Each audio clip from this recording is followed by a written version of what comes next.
రాజ్యసభ అభ్యర్థుల ఎంపిక ఏపీ కూటమి ప్రభుత్వంలో చిచ్చు రేపుతోందని తెలుస్తుంది. CM Chandrababu, deputy CM Pawan Kalyan మధ్య తొలిసారి విభేదాలు వచ్చాయంటున్నారు. తాడేపల్లిలో జరిగిన చంద్రబాబు పవన్ సమావేశంలో రాజ్యసభ అంశంపై వాడివేడిగా చర్చ సాగిందని తెలుస్తుంది.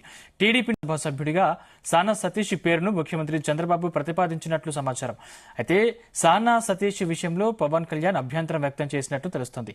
టీడీపీలోని కొందరు పెద్దలు లాబింగ్ నిర్వహించి సతీష్ పేరును తెరపైకి రేవడం రాజకీయ వర్గాల్లోనూ చర్చకు దారితీసింది. రాజ్యసభలో బీసీ వర్గానికి చెందిన సభ్యులు రాజీనామా చేయడంతో ఆయన స్థానంలో బీసీని కాకుండా మరో వ్యక్తి ప్రతిపాదించడంపై కూటమిలో ఏకాభిప్రాయం రాలేదని తెలుస్తుంది. సతీష్ పేరును పవన్ వ్యతిరేకించడంపై చంద్రబాబు ఏ నిర్ణయం తీసుకుంటారు? ఇది ఎటువైపుకు దారితీస్తుందనే చర్చ రాజకీయ వర్గాల్లో సాగుతుంది.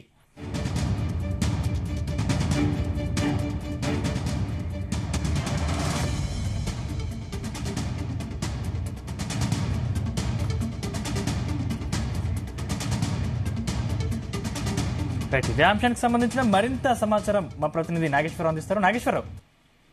సందీప్, ఆంధ్రప్రదేశ్ రాష్ట్రంలోని ఎన్డీఏ కూటమికి సంబంధించి మొదటిసారిగా కూటమిలో ఓ అంశము చిచ్చురేపుతుందని చెప్పుకోవచ్చు. ఎప్పుడైతే ఎన్డీఏ కూటమికి సంబంధించి భారీ మెజార్టీతో అధికారంలోకి వచ్చిందో, అధికారంలోకి వచ్చిన రోజు నుంచి కూడా నారా చంద్రబాబు నాయుడు గాని, పవన్ కళ్యాణ్ గాని, బీజేపీ గాని ముగ్గురు మాట్లాడుతుంది ఒకటే మాట. తమ ప్రభుత్వం 15 సంవత్సరాలు ఉంటుందని, 15 సంవత్సరాలు తమని పడగొట్టేవారు, ఇబ్బంది పెట్టేవారు ఎవరు లేరంటూ కూడా మాట్లాడుతున్న పరిస్థితి ఉంది. దీని మీద పవన్ కళ్యాణ్ పదే పదే కూడా కూటమి ప్రభుత్వం 15 సంవత్సరాల పాటు కదిలిచ్చే పరిస్థితి ఎప్పటికీ రాదని కూడా చెప్తా ఉన్నారు. ముఖ్యంగా ఏదైతే కూటమి ప్రభుత్వానికి సంబంధించి ఎక్కడ ఎటువంటి ఇబ్బందికర పరిస్థితులు వచ్చినా గానీ ఒకరినొకరు సర్దుబాటు చేసుకుంటూ అడుగులు ముందుకేసుకొని వెళ్ళాలి అంటూ కూడా చెబుతా ఉన్న నేపథ్యం. అలాగే రాష్ట్ర వ్యాప్తంగా కూడా జరుగుతున్న చెదురు మదురు గొడవలను కూడా సీరియస్ గా తీసుకొని వారందరూ కూడా వార్నింగ్ ఇస్తా ఎక్కడ కూడా జనసేన టీడీపీ మధ్య విభేదాలు రాకుండా చూసుకోవాలంటూ కూడా ప్రతి ఒక్కరిని నెట్టుకుంటూ ముందుకు వస్తున్న పరిస్థితి ఉంది. అయితే నేడు ఒక సంచలనాత్మకంగా ఒక అంశము తెర మీదకి వస్తా ఉంది. ఏదైతే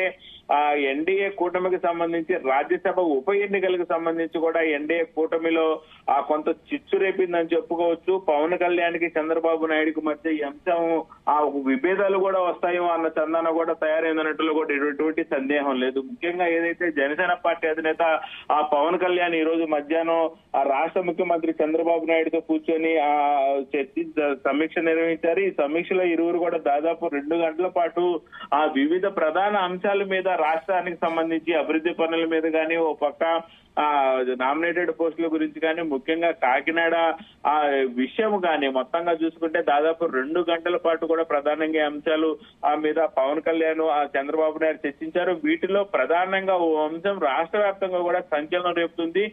ముఖ్యంగా ఏదైతే రాజ్యసభ అభ్యర్థుల ఎంపిక అంశానికి సంబంధించి కూడా కూటమి ప్రభుత్వంలో చిచ్చు రేపుతుందని కూడా మనకు తెలుస్తా ఉంది. ముఖ్యంగా రాష్ట్ర ముఖ్యమంత్రి చంద్రబాబు నాయుడు, డిప్యూటీ సీఎం పవన్ కళ్యాణ్ ఇద్దరి మధ్య కూడా తొలిసారి విభేదాలు వచ్చాయంటున్నారు రాజకీయ విశ్లేషకులు. తాడేపల్లిలో జరిగిన చంద్రబాబు పవన్ కళ్యాణ్ సమావేశంలో రాజ్యసభ అంశంపై ఇరువురు మధ్య కూడా వాడివేడిగా చర్చ జరిగినట్టు కూడా తెలుస్తా ఉంది. ముఖ్యంగా గత 3 రోజుల నుంచి కూడా ఏదైతే కాకినాడకు సంబంధించిన పోర్టు అంశము రాష్ట్ర వ్యాప్తంగా కూడా సంచలనం జరగడమే కాకుండా దేశవ్యాప్తంగా కూడా దీని గురించి చర్చించుకుంటూ పరిస్థితుంది.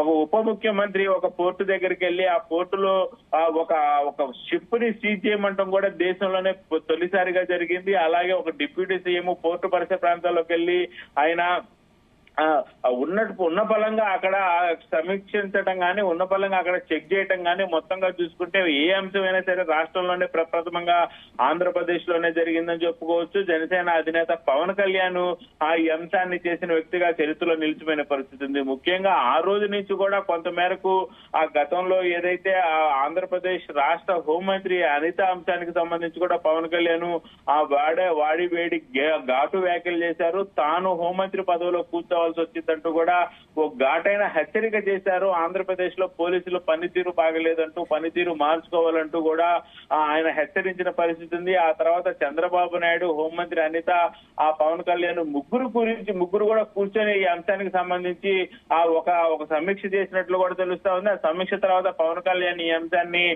సైడ్ చేసిన పరిస్థితి అయితే ఉంది. మరలా గత 2 రోజుల క్రితం కూడా పవన్ కళ్యాణ్ ఏదైతే కాకినాడ అంశానికి సంబంధించి ఆయన స్వయంగా వెళ్లారు, అక్కడ చెక్ చేసిన పరిస్థితి ఉంది, అక్కడ పరిశీలించిన పరిస్థితి ఉంది. అక్కడ ఏదైతే పీడీఎస్ రైస్ తో పాటు గంజాయి కూడా భారీగా స్మగ్లింగ్ అవుతుందని, కొన్ని మారక ద్రవ్యాలు కూడా స్మగ్లింగ్ జరుగుతా ఉందని, అలాగే ఇలాంటి పరిస్థితుల్లో మారణ ఆయుధాలు కూడా వస్తే, ఏదైనా తీవ్రవాదులకు సంబంధించి వస్తే ఏంటి పరిస్థితి, రాష్ట్రం పరిస్థితి ఏంటి, దేశం పరిస్థితి ఏంటని ఆయన అధికారుల మీద కానీ స్థానికంగా ఉండే ఎమ్మెల్యే మీద కానీ సీరియస్ అయిన పరిస్థితి ఉంది.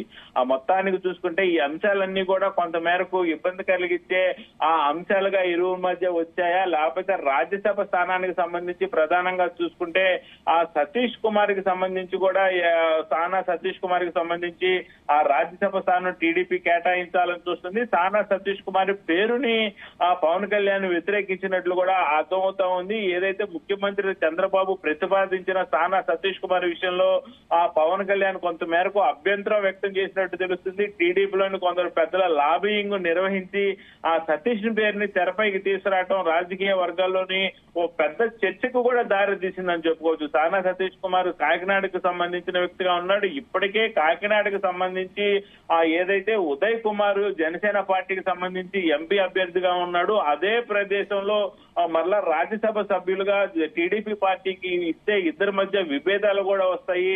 అది పార్టీ మధ్య విభేదాలు అవ్వచ్చు, మళ్ళీ వ్యక్తుల మధ్య విభేదాలు అవ్వచ్చు. ఇరు పార్టీలు కూడా ఇబ్బందికర పరిస్థితులు ఉన్నట్టు కూడా చంద్రబాబు నాయుడికి పవన్ కళ్యాణ్ చెప్పినట్లు తెలుస్తా ఉంది. ముఖ్యంగా ఏదైతే జనసేన పార్టీకి ఇచ్చిన 2 ఎంపీ టికెట్లకు సంబంధించి కూడా, ఒకటి మచిలీపట్నం, రెండోది కాకినాడ అవడం పట్ల కూడా కొంత మేరకు పవన్ కళ్యాణ్ వ్యతిరేకించడానికి ప్రధాన కారణం కూడా మన అర్థమవుతున్న పరిస్థితి ఉంది.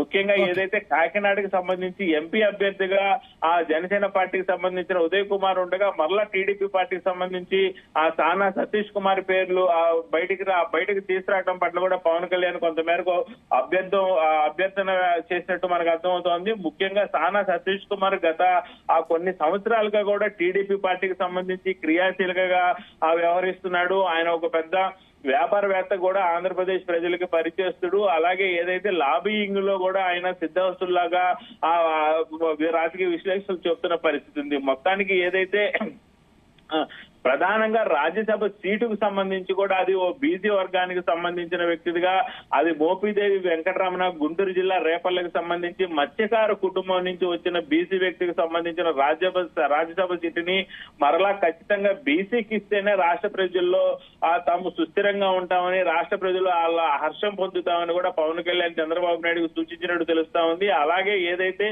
ఆ బీసీకి సంబంధించిన రాజ్యసభ సీటును తీసుకెళ్లి ఓసీ వర్గాలకు ఇస్తే రాష్ట్ర ప్రజల్లోకి ఇది ఒక చెడుగా వెళ్తుందని, దీన్ని ఖచ్చితంగా తాము వ్యతిరేకిస్తేనే మంచిదంటూ కూడా చంద్రబాబు నాయుడికి పవన్ కళ్యాణ్ సూచించినట్టు తెలుస్తా ఉంది. ఏదేమైనా మొత్తానికి సానా సతీష్ కుమార్ రాజ్యసభ సీటుకు సంబంధించి రాజ్యసభ ఉప ఎన్నికలు కూటమిలో చిచ్చు రేపిందనే చెప్పుకోవచ్చు Sandeep. Right, thank you Nageswararao.